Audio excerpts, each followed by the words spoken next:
신약성경 11조 마태복음 8장 23절부터 27절 말씀을 봉독해 드릴 때 하나님의 말씀으로 들으시기를 바랍니다. 배에 오르심에 제자들이 따랐더니 바다에 큰 놀이 일어나 배가 물길에 덮이게 되었으되 예수께서는 주무시는지라. 그 제자들이 나와 깨우며 이르되 주여 구원하소서, 우리가 죽겠나이다. 예수께서 이르시되 어찌하여 무서워하느냐, 믿음이 작은 자들아 하시고 곧 일어나사 바람과 바다를 꾸짖으시니 아주 잔잔하게 되거늘 그 사람들이 놀랍게 이르되 이가 어떠한 사람이기에 바람과 바다도 순종하는가 하더라. 아멘. 오늘은 예수님 오시는 성탄절을 맞이하는 대림절 첫 번째 주일입니다. 그래서 우리는 하나님께서 이 땅에 인간의 모습으로 오셨던 그 성탄절을 기념하고 그 초림 예수님뿐만 아니라 다시 오실 주님을 기다리는 마음으로 대림절을 지나게 됩니다. 그래서 성탄절 앞에 있는 4주간이 해당되겠습니다. 그리고 대림절 4주간이 지난 후에 이제 성탄절 오죠. 그래서 오늘 우리 장시간처럼 초가 4개 있는데 이제 오늘은 첫 번째 해서 4번째가 되고 나면 그 다음 주에 바로 성탄절이 우리 옵니다. 올해는 성탄절이 또 마침 주일입니다. 우리에게 2016년도에 여러 가지 어려움이 많았습니다만은 그래도 불구하고 우리 주님이 이 땅에 오심으로 말미암아 우리 개인도 구원하시고 우리 사회도 민족도 열방도 구원하시는 그 구원자 예수님을 기다리고 또 그분이 우리의 마음과 우리 가정과 우리 교회와 민족사에 오셔서 우리를 구원하시는 역사가 일어나도록 기대하는 그런 대림절이 되기를 간절히 바랍니다. 오늘 우리 계련 우리 집사님 귀한 간정 참 감사합니다. 삶에서 믿음으로 살아오면서 그동안에 경험했던 모든 가운데 정말 사람을 보지 않고 하나님을 바라보면서 믿음으로 승리한 귀한 간정 감사하고 또 힘들고 어려운 영아부 유치부 우리 정말 수년 동안은 봉사하고 또 좀 실만하면 또 알파나 또 우리 행사했을 때마다 또 타가팀을 역시 또 영아부 유치해서 맡는데 죄송하면서도 늘 감사한 마음을 금할 수 없습니다. 그러나 하나님께서는 그 모든 땀과 눈물이 헛되지 아니하고 하나님께서 앞으로 친정 식구도 구원케 할 줄로 믿습니다.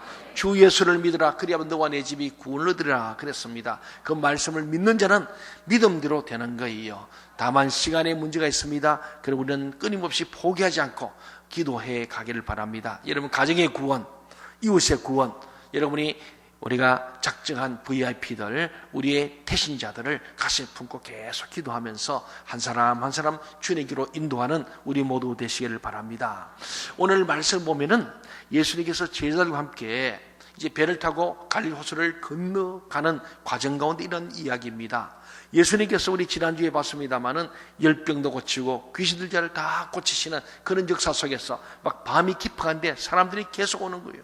안식일이지만은 해가 지면서부터는 안식일이 끝나니까 기다렸던 듯이 몰려오고 또 나은 사람들이 가서 동네방네 소문내니까 또 몰려오고 그래서 수많은 사람이 예수님을 찾아오기 시작합니다. 그 예수님 오시면은 사랑하는 주님께서 다 고쳐주시면 좋을 텐데 그 사이를 하시다가 중단하시고 제자들에게 야 나 따라오자, 배 타고 건너가자 그러시는 거예요. 근데 제자들이 너무 이상한 거예요.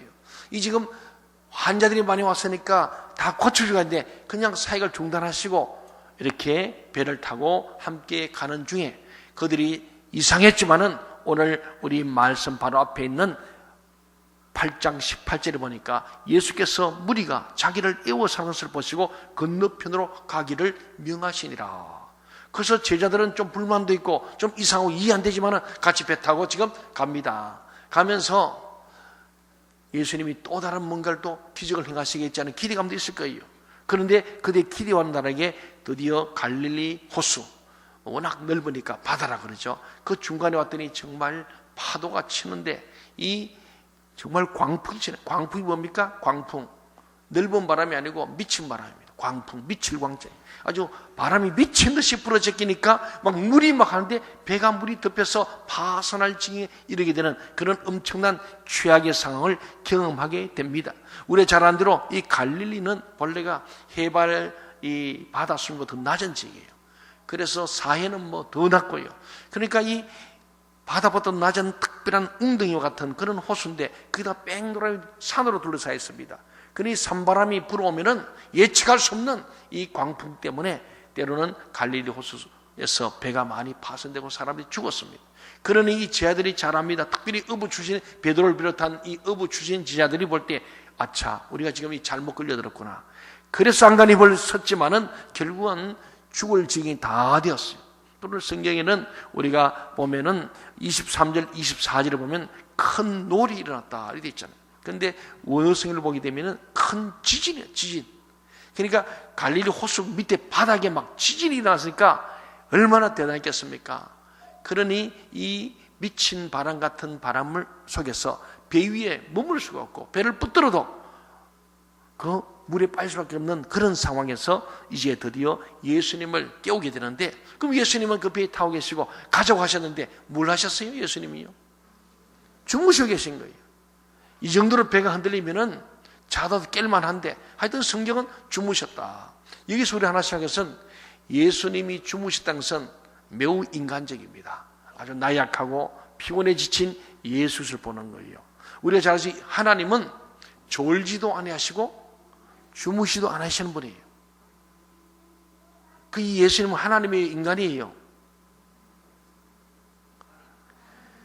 하나님 아니에요. 하나님은 안 주무신다니까. 주무시면 하나님 아니에요. 하나님 졸지도 하시고 주무시고 우리를 불과 눈으로 365일 24시간 계속해서 안 주무시는 분이에요. 그러니까 우리 하나님은 좋은 사람 싫어하시고, 하나님은 진짜 주무시는 분 아니고 졸지도 않는 분이에요. 그러니까 잔다는 것은 하나님이지만은 이분이 100% 완전한 인간이라는 보여주는 사건이에요. 이게 한 배 안에서 지금 두 가지 사건입니다. 완전한 인간, 피곤하면은 자야 되고 졸리면 자야 되고 배고프면 먹어야 되는 예수, 인간 예수를 보는 거예요. 잠시 후에 제자들이 오늘 본문에 보지만 25절, 26절에서 막 주님을 깨우지 않습니까? 한번 읽어볼까요? 25절, 26절 시작. 그 제자들이 나와 깨우며 이르되 주여 구원하소서 우리가 죽겠나이다. 예수께서 이르시되 어찌하여 무서워하느냐 믿음이 작은 자들아 하시고 곧 일어나사 바람과 바다를 꾸짖으시니 아주 잔잔하게 되거늘. 예수님께서 정말 쿨쿨 주무시고 제자들이 예수님 너무 피곤하기 때문에 봐준 게 아닙니다. 이때 제자들은 예수님을 잊어버린 거예요. 배에 타고 있지만은 예수님은 안중에도 없는 거예요. 광풍이 불어오니까 믿음은 온데간데 없고 예수와 상관없고 자기 하나 살아보려고 안간힘을 썼던 제자들이에요. 그다음 막판에 지푸라기 잡은 심령으로 예수님을 깨웠다는 거예요. 깨웠다는 것은 이때까지 예수님은 광풍 중에도 편안히 주무셨다는 사실입니다. 우리가 구약의 성경에 보면 요나서가 있습니다. 요나서에서 보면은 요나가 배를 타고 가다가 광풍이 왔지 않습니까? 그때 그들은 늘 생각합니다. 뭔가 풍랑이 오면은 이 배에 탄 사람 중에 죄인이 있다. 하나님에게 뭔가 진노할 일이 있다. 그래서 제비를 뽑는 관리가 있습니다. 그 제비를 뽑았는데 누가 뽑혔어요? 요나가 뽑혔어요. 뽑힌 사람 어떻게 합니까? 바다에 빠져.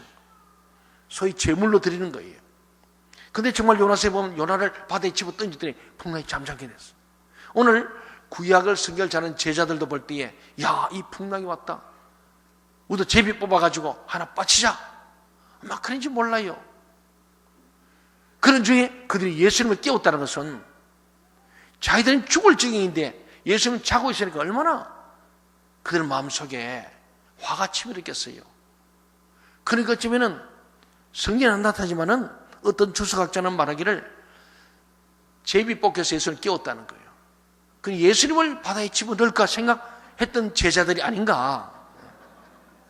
뭔가 누굴 넣어야 돼. 왜? 요나스를 아는데 뭐 빠지면 되는데 자기들은 죽을 생각하고 보니까 자꾸 예수님을 빠치려고 어쩌면은 그래서 깨웠다 그러지만 깨운 게 아니고 들고 물에 빠치려다 예수님 깨버린 게 아닌가 뭐 이렇게도.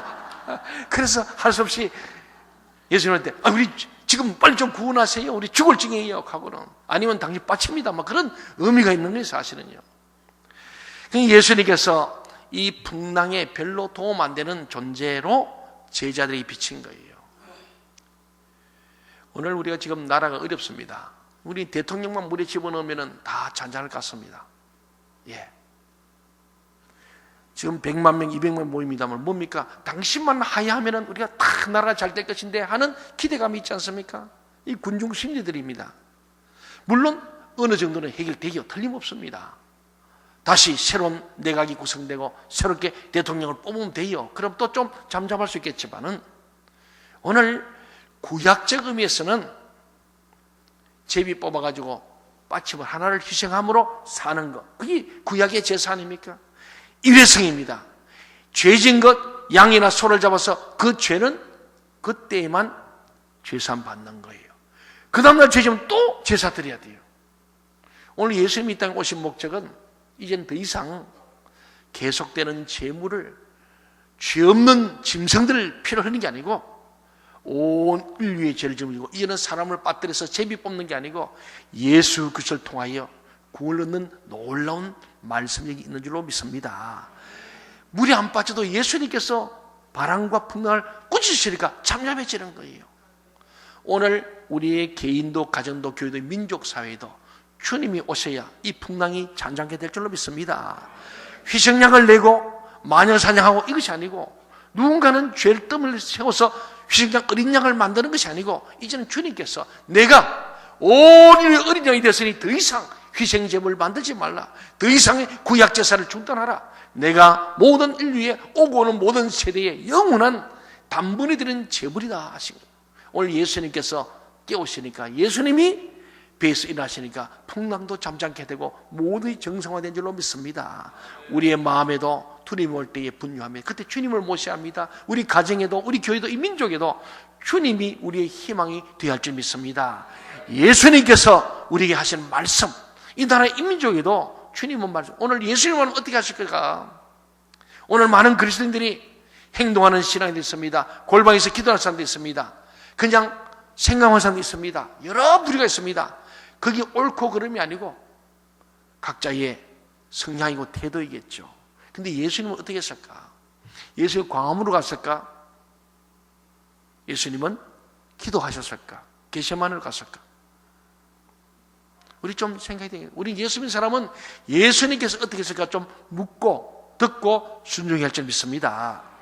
오늘 요나서처럼 오늘도 풍랑 맞는 제자들처럼 예수님이 우리의 구원자임에도 불구하고 그분이 100% 인간이지만 또 하나님의 힘을 그들이 인정하지 않고 그냥 나약한 인간으로 바라봤던 제자들은 예수님을 깨울 이유가 없었죠. 예수님께 그들의 어려움을 얘기할 이유가 없었어요. 사랑하는 여러분, 오늘 주님께서는요 이런 위기 가운데서도 주님을 깨우지 않는 오늘 우리 그리스도인들 왜 안 깨웁니까? 의미가 없기 때문에, 소용이 없기 때문에. 진짜로 예수님께서 병든 자를 고치시고 정말 자연을 다스리시고 죽은 자 살리시는 그 능력을 믿는 믿음이 있었더라면 제자들은 이렇게 하지 않았겠죠. 오늘 예수님께서 일어나자마자 먼저 너희가 왜 무수하느냐? 믿음이 작은 자들아. 이 말씀을, 바람이 이제 불고 있어요. 태풍이 오고 지금 광풍이 불었어요. 배가 너무 직전인데 주님은 먼저 그것을 먼저 말씀하신 거예요. 너희가 왜 이렇게 호들갑을 떨고 있느냐? 왜 이렇게 두려워하는가? 너희들 믿음이 어디 가버렸느냐?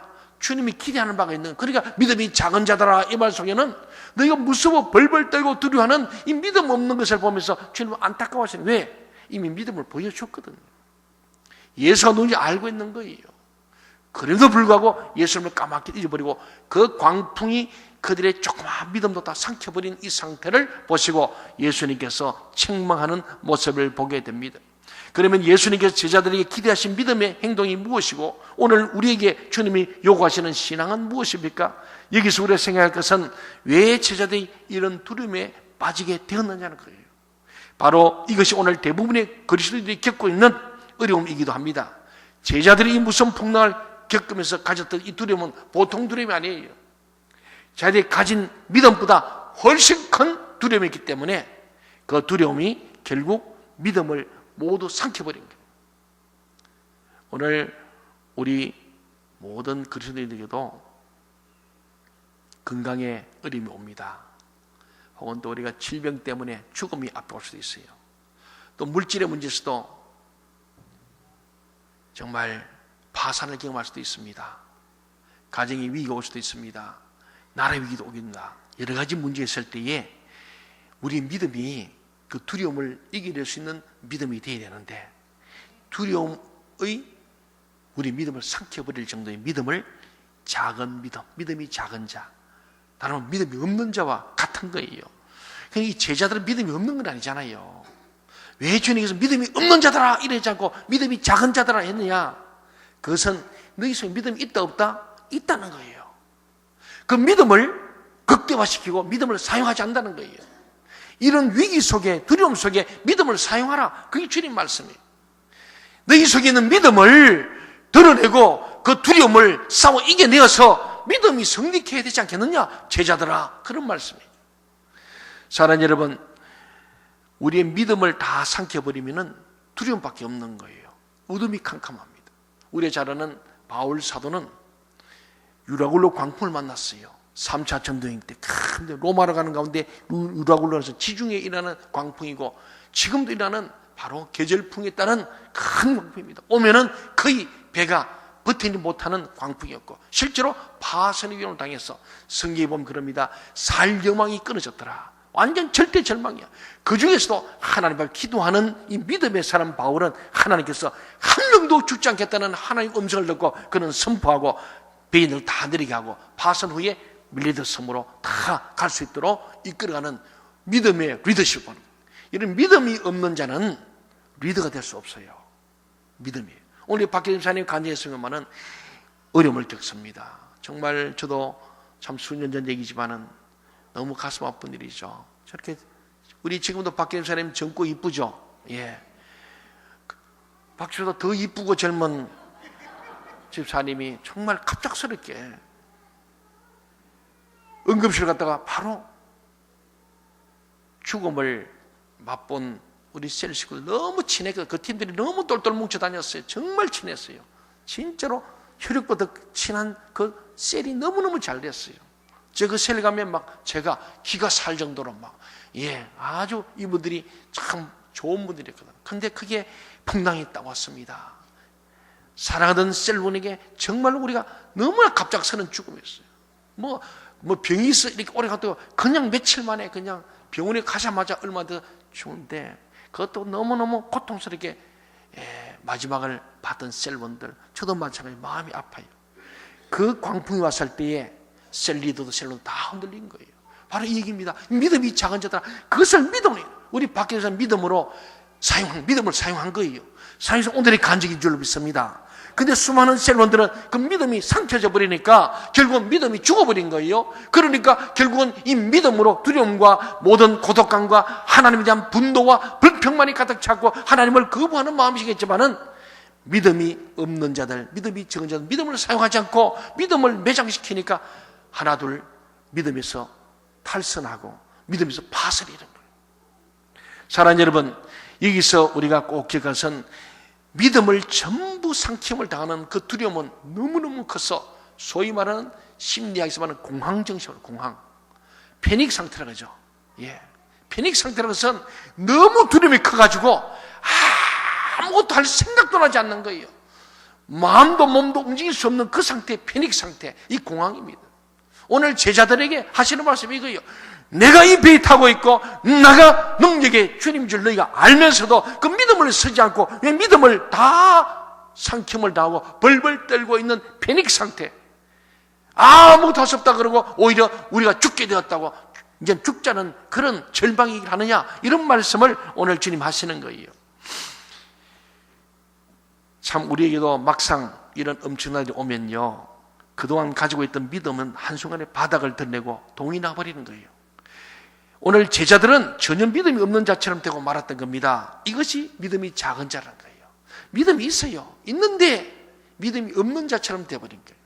예수님에 대한 믿음도 없고 기대감도 없는 이들에게 오늘 우리나라의 문제도, 또 여러분 가정의 문제도, 우리 또 교회나 여러분의 모든 일상생활의 문제 가운데도 이런 큰 위기가 옵니다. 죽음이라는 것을 가장 사랑하는 사람들과 이별이 되는 죽음이라는 큰 충격도 있습니다. 이기차게 내 건강에 큰 위기가 올 수도 있습니다. 사업상에, 또 직장에 해직의 위험이 올 수도 있습니다. 또 자녀들이 예기치 않은 문제를 일으킬 수도 있고 자녀에게 불행이 올 수도 있습니다. 우리는 인생을 어찌 그리 쉽겠어요? 쉽지 않은 인생이지만 얘기는 합니다. 내게도 인생에 늘 행복만 있길 바라지만 불행이 올 수 있다는 어렴풋하게 생각을 하고 있어요. 그러나 내가 생각한 것보다 훨씬 더 큰 고난과 역경이 오면은 거의 다 믿음이 적은 자일 뿐만 아니고 믿음이 거의 삼킴을 당해서 패닉 상태로 왔어. 이제 난 어떻게 살고 왜 하필이면 내게 이런 일이 생겼는가?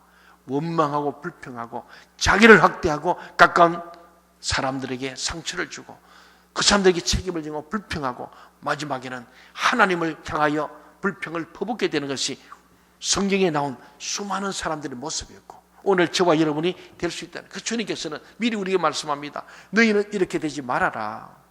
믿음이 작은 자가 되었어.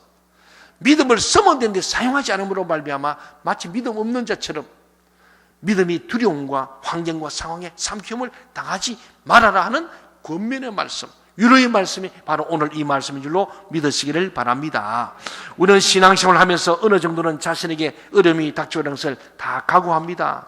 그래도 불구하고 내가 생각보다 훨씬 더 큰 어려움 오면은 하나같이 어려움을 겪습니다. 저희도 그런 부끄러움이 있습니다. 목회를 하다 보면요, 야, 이거 이제 끝인가? 이렇게 되면은 일이 어떻게 돌아갈까? 절망을 느낄 때가 있어요. 그때의 믿음을 내 가진 처음 믿음을 사용하지 않으면은 믿음의 사람이 되지 못하고 믿음 없는 사람이 되고 결국은 하나님을 떠나게 되는 거예요. 목회하다도 목회를 중단하는 분들이 있습니다. 결국은 너무 큰, 특별히 최근에 우리 한국교회에는 많은 어려움들이 있는 중에 하나가 목회들이 생존이 어려워요. 생활비가 없는, 점점 농어촌 교회는 어르신들만 계시고 할머니만 계시고 그러면서 목사님들이 100만 원도 살을 줄 수 없는 교회들이 많습니다.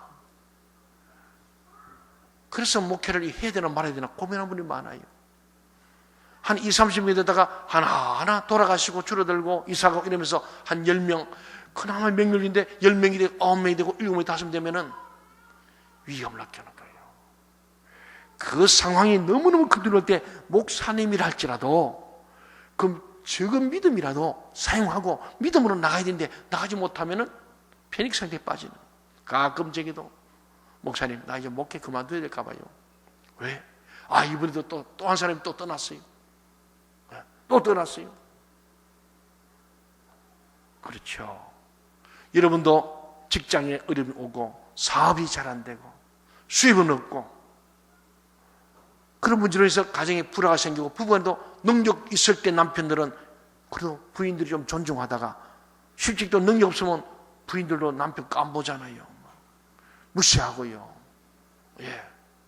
그러다 보니까 부부간에 싸움이 벌어지는 거예요. 또 남편들이 일이 있더라도 집을 나가야 되는데 또 집에 계속 앉아가서 삼식이처럼 자꾸 밥 해달라고 하면 누가 좋아하겠어. 그러다 보니까 이래저래 부대껴서 하다 보니까 나중에 해서 안 되지만은 능력도 없는 게 무능력하면서 돈도 못 벌어서 이렇게 나오면은 막 큰 싸움이 되고 남자는 죽고 싶은 거예요. 그 두려움과 멸시, 모멸감이 자기가 가진 조그만 믿음보다 더 커질 때에 믿음은 온데간데 없고 결국은 생명을 끊기도 하고 인생을 포기하기도 하고 가정을 포기해버리는 일들이 생기잖아요. 오늘 주님은 그런 우리들에게 오셔서 믿음이 작은 자들아 너희 믿음을 작지만은 어려울 때 위기 올 때 좀 믿음을 사용해라. 너희 속에 있는 작은 믿음 겨자씨만한 믿음만 있어도 산을 옮길 수 있는데 왜 믿음을 쓰지 않느냐 그 질문하시는 거예요. 제가 여기 와서 이렇게 아산 이게 온양시를 보니까 제일 걸린 데 여기 우리 종합체육관 앞에 있는 거 산입니다. 그래서 산이 좀 이렇게 싹 좀 옮겨서 시내가 더 확 보이면 좋겠다. 동일 하이빌도 확 보이고 말이야. 예. 경찰서도 보이고 운동장도 싹 보이면 좋겠고 그리고 길이 우리 교회로 좀 나면 좋겠다. 저는 그래서 생각하고 기도를 해요. 산을 옮길 만한 믿음으로. 그런데 앞산은 안 없어요. 뒷산이 없어야 됐어요. 예. 그래서 내년 아마 봄부터 여기 한 4만 평 이렇게 토치가 되고 우리 교회도 비탈이 진 이 땅을 찾아서 한 1000평 정도 여기 뒤에가 아마 우리가 땅이 생겨요. 감사한 일이죠. 저는 산이 좋아서 왔지만 좀 섭섭하지만 그래도 또 남다고 아마 그래서 뒤에는 저는 믿음으로 이제 한 4만 평 땅에 아파트가 많이 들어오면 좋겠다 생각하고 또 그렇게 좀 추진을 한다 그래요. 예, 그래서 저희들은 기도하는데 우리가요 조그마한 믿음이라도 늘 희망을 가지고 기도하시기 바랍니다. 믿음이 이기게 할 줄 믿습니다. 어떤 두려움도 슬픔도 고통도 믿음으로 나아갈 때 유라굴로 광풍을 이겼던 바울 사도 같은 믿음으로 승리할 때 하나님께서 믿음이 큰 자야 그러겠어요? 백부자에게 이스라엘이 이만한 믿음을 보지 못했다. 그럼 그 믿음이 뭡니까? 그의 믿음은요 예수님이 집에 와서 꼭 굳이 안수 안 해도 여기서 말씀만 해도 내 종이 나을 줄 믿는 그 믿음이 뭐예요? 바라는 것들의 실상이에요. 현재는 없어 허상이에요. 그런데 바라는 거예요. 어떤 허상이 변하여 실상이 돼도 기도하는 거예요. 믿음을 갖는 거예요. 믿음을 선포하는 거예요. 믿는 거예요. 보지 못한 것들이 증거예요. 내가 본 적은 없지만은 하나님이 약속을 붙들고 본 것처럼 그게 여호수아 갈렙의 믿음이에요.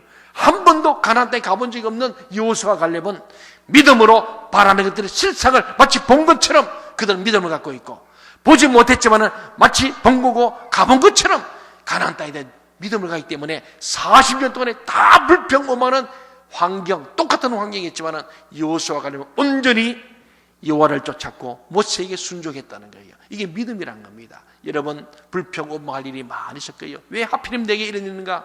그때도 여러분에게 하나님 주신 믿음을 가지고 믿음을 사용하시기 바랍니다. 우리 교회의 표가 뭡니까? 내가 믿으면 하나님 영광을 보리라. 요한복음 12장 4절 말씀이에요. 죽어서 나흘 낸 부패하기 시작한 나사렛의 무덤 앞에서 주님께서 돌을 굴려내게 하시고 하신 말씀이 너희들이 믿으면은 하나님 영광을 볼 것이다. 죽은 나사로 너희들은 사흘까지는 그래도 희망이 더 받지만 나흘은 절망했지만 나흘 아니라 40일이 지나도 하나님은 에스겔 골짜기에 마른 뼈들도 살려내는 능력의 하나님을 믿는 믿음이 있다면 내가 믿으면 하나님 영광을 보려 하지 않았습니까? 우리는 믿음으로 하나님 영광을 믿음으로 바라보고 바라는 실상 보지 못한 증거를 붙드시기 바랍니다. 그럼 마침내 하나님께서 우리에게 은혜와 영광을 줄 줄로 믿습니다. 그렇습니다. 사랑하는 여러분, 오늘 본문에서 우리는 제자들이 주님을 깨우면서 주여 구원하소서 우리가 죽겠나이다 라고 말하는 것을 보면은요 불신앙적인 항의예요. 마치 베드로가 너는 반석이다, 음부의 거실이고 천국 열쇠를 소유한 교회를 세우는 반석이 될 것이다, 기초가 될 것이다, 거기에 네가 바로 좋은 밑그림 될 것이다 할 때, 그리고 내가 사흘 후에, 그리고 내가 얼마 후에 예루살렘에서 죽고 사흘 후에 다시 살아날 것을 말씀하니까 예수님 십자가에 못 박으면 안 된다고 항의해서 예수를 붙들고 항변했다잖아요. 그게 뭐냐면은 불신앙적 항의예요. 예수님이 오신 목적은 죽으시고 십자가에 죽으시고 오신 거예요. 죽어야 우리의 구원이 있는데 베드로는 그걸 모르고 믿음의 생애라 자기 생각, 자기 계산하면서 예수를 붙들고 항변했다는 거예요. 이 바로 불신앙적 항의, 불평적 항의거든요. 오늘 많은 그리스도인들이 어려움을 겪을 때에 불신앙적으로 하나님 앞에 대드는 거예요. 불평하며 원망할 때 많습니다. 가까이 있는 사람에게 아니면 하나님께 가는데 오늘 우리의 하나님께서는 우리 예수를 통하여 우리의 믿음을 사용하라고 말씀합니다. 한번 옆 사람 인사합시다. 믿음을 사용합시다.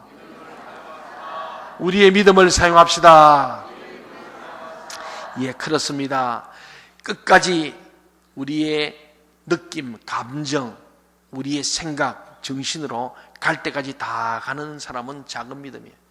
혼이 느낀 대로 가버리면 절망이에요. 아, 두렵다. 두려움의 공포의 감정, 공황의 감정으로 계속 갈 때까지 다 가버리면 하나님과 결별되는 거예요.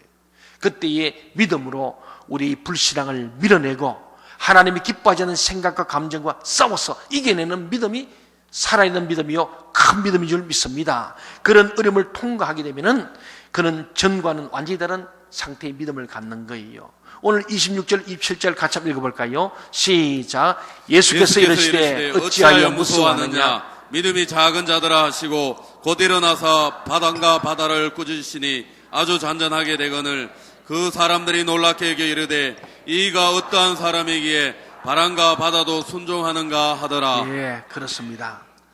사람들이 이 놀라운 기적을 본 반응이 있는 거예요. 레스판스라고 그랬잖아요. 믿음은 반응이에요. 그런데 대다수는 야, 놀랍다, 대단하다, 그리고는 다시 일상으로 돌아가 버린 거예요. 이것이 소모품 믿음이에요. 은혜 잠시 받아가지고 그때 반짝하고는 그냥 잊어버려. 소모품 믿음은 능력이 나타났습니다. 그런데 진짜 믿음을 가진 사람들은 그 믿음에 보태기가 되는 거예요. 곱하기가 되는 거예요. 그런 진짜 폭풍 속에서도 믿음을 사용해서 불안과 두려움을 이기고 끝까지 주님을 기대하는 사람은 그 기적을 현장을 보면서 기뻐 뛰고 춤추게 되고 믿음이 더 커지게 되고 다음에 그보다 더 큰 일이 와도 전에도 광풍을 이긴 그 놀라운 기적의 사건 때문에 다가올 어떤 위험도 두렵지 않게 되는 거예요. 믿음이 막 커지기 시작하는 거예요. 오늘 주님 원하는 게 이겁니다. 여러분 지나온 인생을 돌아보면서 믿음으로 승리한 일들이 반드시 있을 것입니다. 크고 작든 간에 그 믿음의 역사를 여러분이 차곡차곡 쌓으면서 자꾸 큰 믿음의 단계로 올라가시기 바랍니다. 그래야 하나님 우리를 통해서 더 크게 역사하시고 더 큰 하나님의 은혜를 주지 않겠습니까? 저는 목회를 하면서도 저도 예수님처럼 피곤하면 자야 됩니다. 배고프면 먹어야 됩니다. 광풍이면 두렵습니다. 교회가 계속 부흥되어 가면 참 좋지만 그렇지 않으면 두려워질 수 있어요. 재정이 조금은 좋지만 부족할 때 두렵습니다. 그때에 이 두려움을 믿음으로 몰아내야 되는 거예요. 그렇지 않으면 안 돼요. 그런데 참 요나가 니누에 가야 돼 다시 가는 배를 타버리지 않습니까? 니누에 가려는데 그때는 니누에 가는 배가 없어. 그런데 마침 딱 준비되어 있는 거예요. 저에게도 그런 유혹이 있었어요. 이 교회를 이끌어가는 가운데 교회가 건축하기 전이겠지만은 제가 여기 와 있는데 어떻게 알고 저를 찾아와서 자꾸 서울에 있는 좋은 교회 나를 데려가려고 그래요.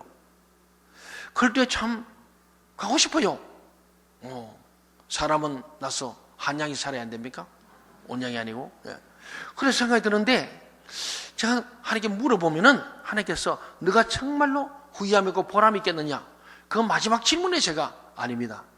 어리고 힘든 교회, 조그만 교회 버리고 서울의 큰 교회, 좋은 교회 당장은 좋겠지만 일평생 나는 자기를 부인하고 십자가 지고 주를 쫓는 하나님의 종이 아니고 나를 부인하지 않고 십자가 안 지고 편한 교회로 좋은 교회로 인간적으로 그런 교회로 간 목사로 내 스스로 양심에 큰 고통을 겪겠구나. 여러 차례 있어요. 특별히 이 교회를 건축하려 할 때 또 건축 중에 후에도 맞아. 요새는 아무도 나를 찾아라 안 와요. 이제는 완전히 이 값이 떨어진 것 같아요. 이 50대 전후까지는 그런 일이 생겨요. 그럴 때마다 주님 물어보는 거예요. 여러분 한번 생각해 봐요. 우리의 여러 가지 어려움이 오고 두려움이 옵니다. 그때 피하고 싶어요. 도망가고 싶어요. 그리고 마침 피할 길이 생기면 하나님이 다시스로 가는 배를 준비하시가 마침 타고 덜쩍 탑니다. 그래서 풍랑을 만나는 거죠. 여러분이도 인생길에 그런 게 말씀입니다. 우리가 교회 생활도 그러고 직장 생활도 그렇습니다. 가정의 부부 생활도 마찬가지입니다. 어렵다고 피하고 도망가고 뭔가 다른 것을 택해보려 하는데 그래서 어리석은 거예요. 이런 믿음으로 두려움과 그런 모든 불편함을 밀어내시기 바랍니다. 하나님의 선하시고 기뻐하시고 온전 뜻이 뭔지를 분별하면서 믿음으로 이겨낼 때 보람이 있는 거예요. 저는 참 지금 하나님께 늘 감사합니다. 그때 서울에 있는 그 교회 주로 제가 부교에 있었던 교회에서 청하니까 거의 확실시 되는 교회예요. 유력 시간이고 확실시 되는 교회. 가면 보장되는 교회들입니다. 그런데도 불구하고 돌아보니까 그때 내가 믿음으로 하나님 바라보고 잠시 잠깐 좋은 길, 편한 길이 아니고 고난의 길을 택하기 잘한 것이고 끝까지 남아서 십자가를 지는 너무 잘한 것이다. 제 마음에 그런 감동이 있어요. 그래서 하나님이 저를 사랑하시는구나. 우리 교회를 축복하시는구나. 저는 그렇게 믿습니다. 그런 사람이 우리 교회에 많아지길 바랍니다. 조그만 어려움이 있으면 그냥 또 이해관계를 쫓아가지 말고 우리 믿음으로 이 세상적인 상황을 극복해내는 진짜 믿음, 바라는 때 실상을 눈으로 보는 사람들, 보지 못하는 증거를 잡는 사람들이 될 때에 여러분도 위대할 것이고 인생이 끝날 때 하나님 제가 부족하지만 그래도 믿음으로 많은 유혹들을 물리치면서 승리하게 하심을 감사합니다. 우리 고백하지 않겠어요? 사랑하는 여러분, 그래서 오늘 주님은 우리가 어떻게 살기를 원하는지 말씀합니다. 어떻게 해야 우리가 큰 믿음의 소유자가 될 수 있는가 말씀합니다. 그것은 성경을 통하여 하나님과 예수님을 잘 알아야 합니다. 힘써 하나님을 알아야 합니다. 예수를 알아야 합니다. 이 말씀을 자꾸 읽어야 됩니다. 들어야 됩니다. 배워야 됩니다. 우리가 왜 믿음이 있는가? 이 제자들이 예수를 잘 몰랐어요. 굴굴 졸고 있는 주무시는 예수를 보니까 나약하기 그지없는 한 인간에 불과한 거예요. 그게 무슨 기대가 있겠어요? 그러니까 배가 파선이 있어 예수를 깨울 생각 안 한 거예요. 지극히 나약한 한 인간 예수. 오늘 우리에게도 뭐니뭐해도 그 예수님이 곧 하나님을 아는 게 중요한 거예요. 졸고 있지만은 주무시지만은 주님은 바람과 광풍을 잠잠케 하시는 초자연적인 능력 있는 자연을 다스리시는 창조주 하나님의 사실을 우리가 알 때에 십자가에 맥없이 죽은 예수가 아니라 천한 만물을 다스리고 오늘을 구원하시는 전능하신 하나님 그 예수를 우리가 알고 그럴 때 우리는 어떤 어려움이 올지라도 그 하나님을 붙들 때에 우리는 승리하게 될 줄 믿습니다. 오늘 주는 우리의 믿음이 작은 자가 되지 말고 정말 하나님을 진짜 좀 믿으라는 거예요. 어떤 광풍이 오고 어떤 위기가 닥쳐올 때도 그때도 하나님 앞에 이때야말로 기도할 때이구나. 위기야말로 믿음의 사람은 기회입니다. 100%입니다. 우리는 위기 올 때에 믿음으로 나가면은 이것은 반드시 하나님의 축복의 기회가 될 줄로 믿으시기를 바랍니다. 그래야 우리 마음대로 하나님을 만들어서 믿지 않게 되는 거예요. 오늘 수많은 사람이 자기가 만든 하나님이 있어요. 하나님 이런 분, 내가 원하는 하나님 딱 만들어놓고 그걸 믿는 거예요. 그 우상입니다. 내가 생각하는 예수를 만들어놓고 그 예수라 그래요. 그러니까 내가 안 변하고 누굴 변해? 자꾸 예수를 변화시키려고 그래요. 그게 아니고 하나님과 예수를 바로 알고 내가 그분의 자녀로서 바른 믿음을 가지고 나아가야 할 줄 믿습니다. 오직 좋으신 하나님만 믿었던 사람들은 어려움이 닥쳐오면 신앙이 뿌리채 흔들리게 되어 있습니다. 많은 분이 그래요. 목사님, 예수 믿으면 복받고 부자되고 건강해지고 병도 낫고 자식도 잘되고 다 잘된다 했지 않습니까? 근데 왜 내게는 이렇습니까? 왜 건강도 있고 물질도 있고 자식도 잘 안 되고 왜 예수 믿어서 득 본 게 없지 않습니까? 그것은 예수를 잘못 믿는 거예요. 오늘 우리 주님께서는 우리에게 말씀합니다. 예수 믿는 것은 믿음인데 그 믿음이 뭐냐면 자기를 부인해야 돼요. 나를 부인해 예수 믿는 거예요. 나를 부인하고 예수 믿으니까 믿는 게 아니죠. 자기를 믿는 거죠. 십자가를 지고 믿어인데 십자가 안 지고 복만 받으려고 그러고 덕만 벌려 하는데 아니에요. 우리 주님은 철저히 말했어요. 네가 나를 따라오르든 예수 믿으려면 너를 부인해야 돼. 너를 적복종해야 돼. 너를 믿지 말고 나를 좀 믿어라. 사람과 돈을 권력을 믿지 말고 나를 믿어라. 그게 십자가예요. 그리고 나를 쫓아오너라. 예수님 가신 발자취를 따라가야 되는데 나는 내 길로 마이웨이 하면서 하나님 왜 나 안 도와주세요? 왜 이런 일이 생겼어요? 이러고 있는 수많은 잘못된 그리스도인들, 믿음이 작은 자들이 우리는 아닌가 오늘 생각하면서 우리는 어떠한 어려움도 하나님의 손 아래에 있다는 것을 믿고 굳게 믿고 불신앙과 두려움을 이겨내야 합니다. 이런 어려움을 통하여 다시 한번 우리의 믿음 없음과 연약함을 고백합시다. 그리고 어떤 어려움 가운데서 하나님을 신뢰하고 하나님을 높여드리시기를 바랍니다. 그러면 그 어려움을 통하여 어려움 가운데, 고난 가운데, 풍랑 가운데, 광풍 가운데 일하시는 하나님을 우리가 보게 되고 느끼게 될 줄 믿습니다. 저는 정말 그래요. 제 목회 한 20여 년, 30년 가까이 돼갑니다만은 하나님이 제 목회 가운데 인생에 늘 개입하시고 일하시는 하나님을 느끼고 저는 고백하고 간증하지 않을 수 없어요. 우리 동청의 역사를 보더라도 하나님의 일하심을 저는 보는 거예요. 지금 이 나라에 어려움이 있지만 이 나라에도 하나님은 반드시 믿음의 삶을 통하여 하나님이 일하심을 우리는 보게 될 줄로 믿습니다. 하나님은 우리를 반드시 더 좋은 단계로 나아가기 위한 하나의 연단의 과정임을 알고 개인이든 가정이든 우리 교회든 민족이든 우리 모두가 다 하나님 앞에서 어떤 어려움도 하나님을 신뢰하고 그분을 더 높여드리고 그분을 믿고 믿음을 사용하심으로 말미암아서 우리가 일하시는 하나님을 만나고 마침내 하나님께서 나를 이렇게 이끄셨다 하는 간증과 고백이 있기를 바랍니다. 저는 정말 그래요. 하나님께서 일하셨으므로 오늘 우리 동의가 없고 앞으로도 하나님 더 크게 역사할 줄로 믿습니다. 믿음은 바라는 들의 실상이에요. 보지 못한 것의 증거임을 기억하고 여러분에게는 작은 믿음이지만은 믿음이 삼킴을 당하지 말고 두려움과 염려와 근심으로 삼킴을 당하지 말고 믿음을 사용하십시오. 마음껏 사용하여 믿음으로 그 모든 염려, 근심을 몰아내버리고 우리 안에 계신 주님으로 말미암아 역사하시는 그래서 우리의 바람도 광풍도 풍랑도 잠잠케 하시는 주님이 역사하시는, 주님이 주인 되는 저와 여러분 되기를 간절히 소원합니다. 아멘.